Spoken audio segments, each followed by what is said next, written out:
आज है 22 जुलाई 2025 दिन मंगलवार। Welcome back to clean news MP. चलिए देखते हैं मध्य प्रदेश की 25 फटाफट बड़ी खबरों को। इससे पहले आप न्यूज को कहां से देख रहे हैं हमें कमेंट में बताना बिल्कुल ना भूलें। साथ ही हमारे फेसबुक पेज को भी फॉलो करें। फेसबुक पेज का लिंक डिस्क्रिप्शन में दिया गया है। भोपाल जबलपुर हाईवे पर किसानों का जाम, एमएसपी पर मूंग खरीदी की उठी मांग। भोपाल जबलपुर स्टेट हाईवे 22 पर पिपरिया के पास नाराज किसानों ने सोमवार को सड़क जाम कर दी।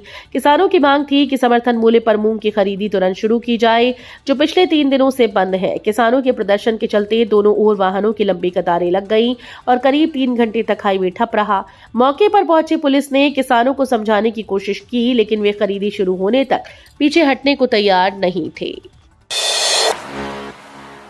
बिना ज्वाइनिंग मिल गया वेतन, एमपी में अतिथि शिक्षकों को लेकर बड़ा घोटाला उजागर। मध्य प्रदेश के स्कूल शिक्षा विभाग में अतिथि शिक्षकों से जुड़ा बड़ा मानदेय घोटाला सामने आया। ब्यावरा ब्लॉक के कई स्कूल्स में शिक्षकों को ज्वाइनिंग से पहले ही वेतन दे दिया गया, जबकि विभागीय रिकॉर्ड के मुताबिक 7 से 12 अगस्त 2024 के बीच ही नियुक्ति प्रक्रिया पूरी हुई, मगर इन स्कूल्स में 1 अगस्त से ही वेतन जारी कर दिया गया। खुद बीईओ दिलीप शर्मा और शिक्षा विभाग के अधिकारी भी मानते हैं कि 10 अगस्त से पहले किसी भी अतिथि शिक्षक ने कार्यभार नहीं संभाला था। बीएमएचआरसी में आई क्रायोस्टेट मशीन, अब कैंसर सर्जरी के दौरान चलेगा ट्यूमर का पता। कैंसर जैसी गंभीर बीमारियों की सर्जरी के दौरान तत्काल निर्णय लेने में सहायक अत्याधुनिक क्रायोस्टेट मशीन अब Bhopal memorial hospital and research centre में उपलब्ध है। बीएमएचआरसी की प्रभारी निदेशक डॉक्टर मनीषा श्रीवास्तव ने इस मशीन का लोकार्पण किया। ये मशीन सर्जन को ऑपरेशन के दौरान बेहतर निर्णय लेने में मदद करेगी।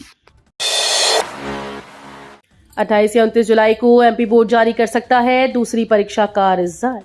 माध्यमिक शिक्षा मंडल की ओर से बोर्ड 10वीं और 12वीं की द्वितीय परीक्षा का 2 चरणों में मूल्यांकन कार्य पूरा हो गया है। पहला चरण 2 से 11 जुलाई तक और दूसरा 12 से 20 जुलाई तक चला। 28 या 29 जुलाई को परिणाम जारी कर दिया जाएगा। इस परीक्षा में 3.5 लाख अभ्यर्थियों की 9 लाख उत्तर पुस्तिकाओं का मूल्यांकन किया गया। उधर माशिम भोपाल के एक केंद्र पर 12वीं के विद्यार्थियों के द्वारा 10वीं का प्रश्न पत्र हल करने के मामले में मूल्यांकन किस तरह होगा, इस संबंध में मंडल की परीक्षा समिति 24 जुलाई को निर्णय लेगी। एमपी के बिजली उपभोक्ता साइबर जालसाजों के निशाने पर, विद्युत कंपनी ने जारी की एडवाइजरी। एमपी के बिजली उपभोक्ता साइबर जालसाजों के निशाने पर हैं। उपभोक्ताओं को एसएमएस, व्हाट्सएप मैसेज अथवा आईवीआर तकनीक से फोन कॉल पर नंबर दबाने के लिए कहा जा रहा है। ऐसी अनेक शिकायतें सामने आने के बाद मध्य क्षेत्र विद्युत कंपनी ने उपभोक्ताओं को चेताया है। कंपनी अधिकारियों ने बिजली उपभोक्ताओं से किसी भी नंबर से आईफोन के आधार पर किसी भी मोबाइल नंबर पर देयकों की राशि अंतरित न करने की अपील की। शिवराज सिंह चौहान का विपक्ष पर वार, लोकतंत्र को शोरतंत्र बना रहा विपक्ष। संसद का मॉनसून सत्र सोमवार से शुरू होते ही कांग्रेस के हंगामे के कारण पहले ही दिन स्थगित करना पड़ा। इस पर केंद्रीय कृषि मंत्री शिवराज सिंह चौहान ने विपक्ष पर तीखा हमला बोला। उन्होंने पूछा कि जब सरकार चर्चा के लिए तैयार है तो विपक्ष क्यों भाग रहा है। उन्होंने कहा कि विपक्ष को सेना के शौर्य पर गर्व जताते हुए सरकार के साथ खड़ा होना चाहिए था, लेकिन वो उल्टा पाकिस्तान की भाषा बोल रहा है। गर्भवती महिला ने खोली थी सड़क की पोल, अब शुरू हुआ निर्माण कार्य। मध्य प्रदेश के सीधी जिले के रामपुर नैकिन क्षेत्र में खराब सड़क की शिकायत के बाद अब निर्माण का कार्य शुरू हो गया है। ये पहल गर्भवती सोशल मीडिया इन्फ्लुएंसर लीला साहू की ओर से उठाई गई थी, जिन्होंने सड़क की दुर्दशा का वीडियो बनाकर सोशल मीडिया पर साझा किया था। वीडियो वायरल होने के बाद सरकार की आलोचना शुरू हो गई थी। लीला साहू ने जिला कलेक्टर, प्रधानमंत्री नरेंद्र मोदी और सड़क परिवहन मंत्री से सड़क बनवाने की अपील की थी।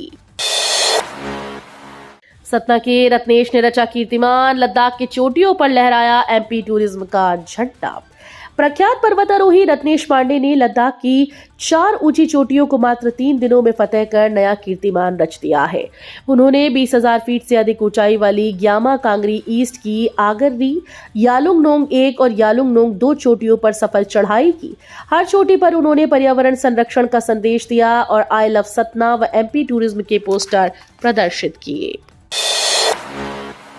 गैसाबाद जनपद सदस्य उपचुनाव के लिए आज वोटिंग, पहली बार होगा पेपरलेस चुनाव। दमोह जिले के हटा जनपद में गैसाबाद जनपद सदस्य उपचुनाव के लिए आज सुबह 7 बजे से वोटिंग शुरू हो जाएगी।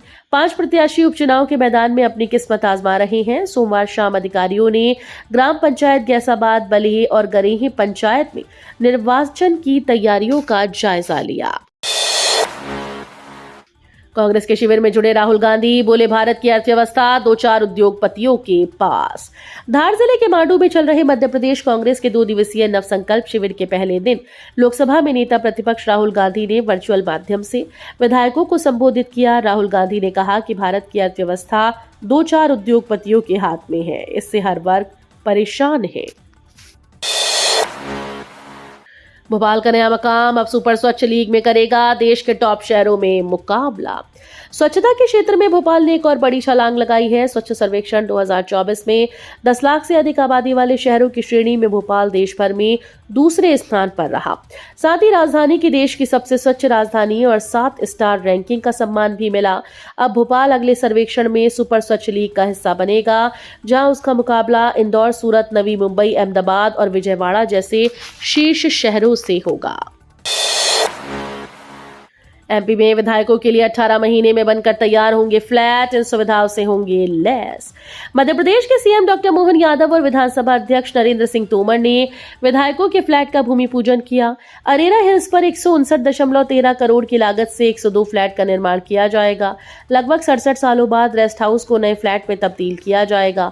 सीएम डॉक्टर मोहन यादव ने कहा कि चैट जीपीटी और गूगल का जमाना है, ऐसे में सार संसाधनों के साथ जब विधायक और विधानसभा में बैठेंगे और विधानसभा में काम करने आएंगे, तब सारे तंत्र और व्यवस्थाओं का फायदा लेंगे।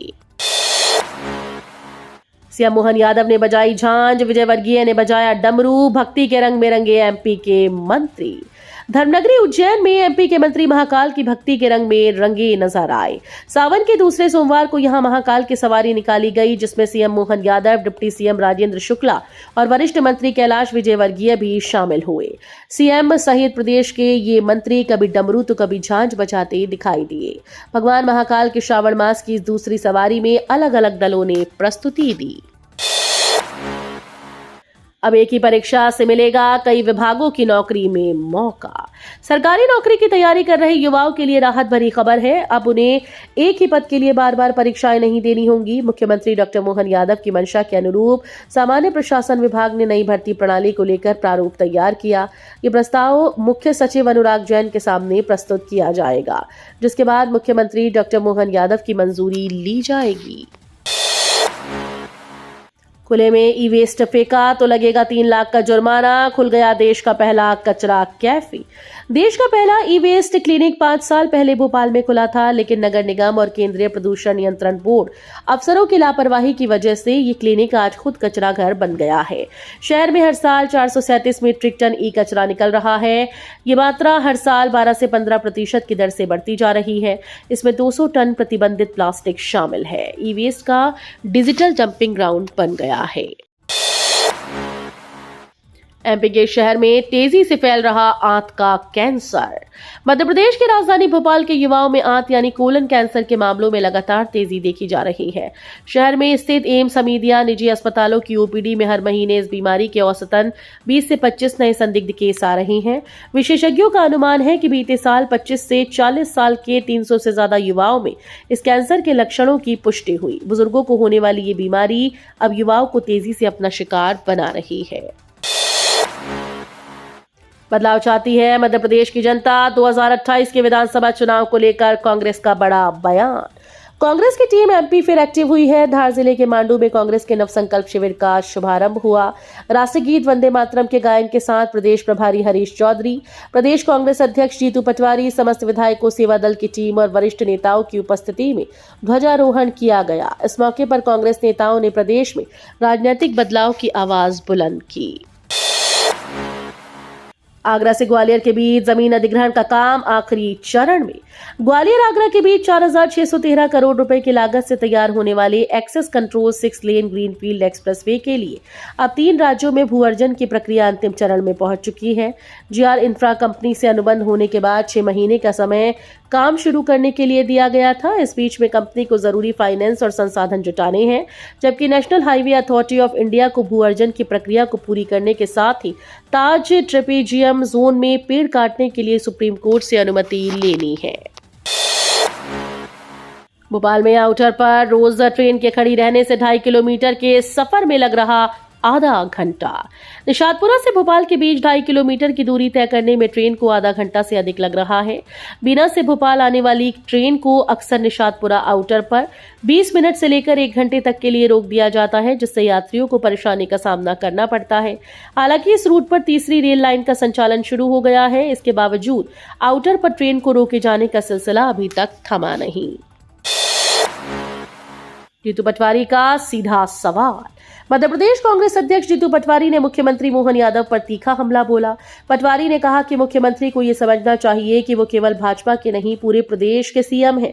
उन्होंने सवाल उठाया कि जो निवेश की बातें की जा रही हैं, उससे राज्य को वास्तव में कितना रोजगार मिला? क्या ये निवेश सिर्फ मंचों और भाषणों तक सीमित है या जमीन पर भी कोई बदलाव हुआ? 7,000 लोगों के नहीं बन पा रहे आधार कार्ड, तहसीलदारों की लापरवाही बनी कारण। मध्य प्रदेश में तहसीलदारों की अनदेखी के चलते 6,920 लोगों के आधार कार्ड नहीं बन पा रहे। भारतीय विशिष्ट पहचान प्राधिकरण ने 18 साल से अधिक उम्र के व्यक्तियों के आधार कार्ड बनाने की प्रक्रिया बंद कर दी, लेकिन सीएजी की एक रिपोर्ट के बाद इस सुविधा को चालू तो कर दिया, पर इसके लिए राज्य सरकार की अनुमति अनिवार्य कर दी गई। भाजपा की बैठक में मुख्यमंत्री डॉक्टर यादव बोले, भाजपा संगठन की ऑक्सीजन है युवा मोर्चा के कार्यकर्ता। भारतीय जनता युवा मोर्चा की प्रदेश कार्य समिति की बैठक सोमवार को भोपाल स्थित भाजपा कार्यालय में आयोजित की गई। इस बैठक में मुख्यमंत्री डॉक्टर मोहन यादव ने कहा कि भाजपा संगठन की ऑक्सीजन युवा मोर्चा के कार्यकर्ता हैं। उन्होंने कहा कि कांग्रेस जैसी पार्टीज सामाजिक ताने बाने को तोड़ना चाहती हैं। ऐसे में युवा मोर्चा के कार्यकर्ताओं को सजग रहकर राष्ट्रवादी विचारधारा की रक्षा करनी चाहिए। भगवान गणेश की कथित आपत्तिजनक मूर्ति बनाई, मूर्तिकारों के मुंह पर पोती स्याही। खजराना थाना क्षेत्र में बंगाली चौराहे पर भगवान गणेश की कथित आपत्तिजनक मूर्ति बनाने के विरोध में हिंदू संगठन के कार्यकर्ताओं ने मूर्तिकारों के मुंह पर काली स्याही पोती। मामले में थाने में मूर्तिकारों के खिलाफ प्रकरण भी दर्ज कर लिया गया। कार्यकर्ता सूचना के बाद मौके पर पहुंचे तो यहां भगवान गणेश के विभिन्न स्वरूप में मूर्तियां मिली, जिसके बाद मूर्तिकारों के मुंह पर काली स्याही पोती और फिर उन्हें थाने लेकर पहुंचे। उपराष्ट्रपति का अचानक इस्तीफा, जल्द होंगे नए चुनाव। देश के उपराष्ट्रपति ने अचानक अपने पद से इस्तीफा दे दिया, जिससे संवैधानिक व्यवस्था में हलचल मच गई। कार्यकाल पूरा होने से पहले इस्तीफा देने की स्थिति में उपराष्ट्रपति पद पर नए सिरे से चुनाव कराया जाता है। संविधान के अनुसार ये चुनाव जल्द से जल्द संपन्न कराया जाना अनिवार्य है। नवनिर्वाचित उपराष्ट्रपति पदभार ग्रहण की तारीख से अगले 5 वर्षों तक कार्यकाल पूरा करता है। महिलाएं जमा करवाएंगी जलकर, हर कनेक्शन पर मिलेगा 20% मानदेय। एमपी के उज्जैन जिले में गांव में जलकर राशि जमा करवाने का चुनौती भरा काम अब महिलाएं अपने हाथों में लेने वाली हैं। वे हर महीने जल जीवन मिशन के उपभोक्ताओं के घर पहुंचेंगी और उनसे जलकर की राशि लेंगी। इसके एवज में उन्हें भी जमा जलकर राशि का 20% हिस्सा मिलेगा। तो ये थी आज की 25 फटाफट बड़ी खबरें। अगर आपको न्यूज पसंद आई हो तो वीडियो को लाइक और शेयर जरूर करें। धन्यवाद।